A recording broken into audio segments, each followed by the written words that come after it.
Musk was one of the many CEOs spotted at dinner last night with Xi Jinping, a dinner that, by the way, may have cost as much as $40,000 to attend.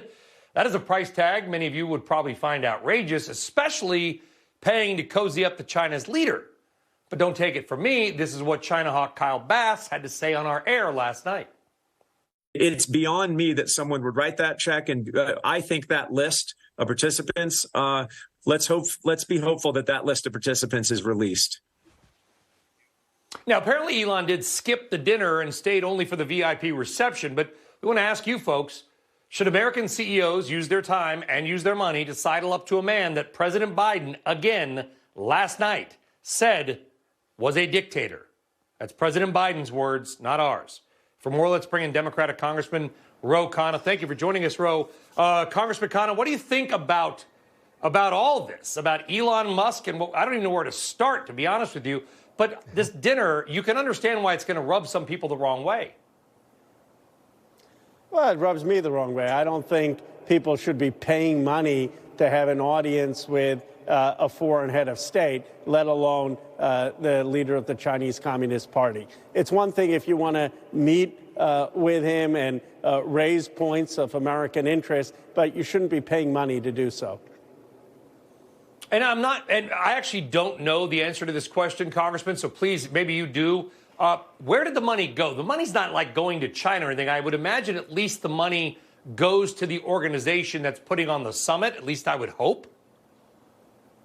My guess is, and this needs to be verified, so don't hold me to it, is that it's going to the U.S.-China Business Council, but they should not be selling tickets to go have dinner with Xi Jinping. Look, when we're talking to Xi Jinping, we need to start with the trade deficit. It is wrong that our manufacturing base has gone to China. China has a huge trade deficit. They're basically taking our money and using it to finance their Belt and Road Initiative around the world. That needs to be rebalanced. We need to talk about the Uyghur situation in Xinjiang. We need to talk about Tibet. And we need to talk about the way people are being treated in Hong Kong. And then we need to talk about the Taiwan Straits and make it absolutely clear, no, we're not going to tolerate military aggression or intervention in Taiwan.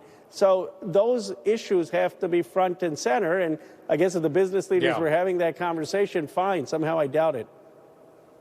Well, we had a rare press conference with the president last night. He got a couple of questions. None of them were on directly those topics. Certainly none about human rights abuses. A little bit disappointing, but that's that. Congressman, I do want to switch gears because you may have heard about what is going on TikTok right now. There's people that have really big followings that are saying that they have read terrorist Osama bin Laden's letter to America.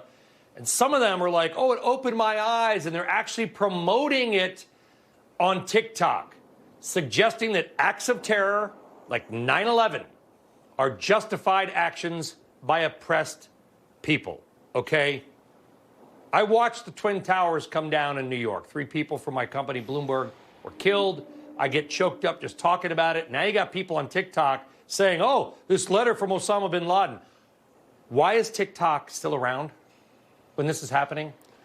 Why is this allowed? Well, it angers me. It's outrageous. I remember exactly where I was on a 9/11. And the idea that people are justifying anything related to Osama bin Laden isn't just horrifically anti-American, anti-moral. It's also just plain out stupid. And I think one of the things we need to do is a better job of educating folks who are taking those views and being susceptible to that kind of propaganda. But I have said, others in the China Select Committee have said, an American company needs to run TikTok. It can't be run by someone who has Chinese influence and putting propaganda out there. We're seeing that they can brainwash American young people who are susceptible, and that needs to stop.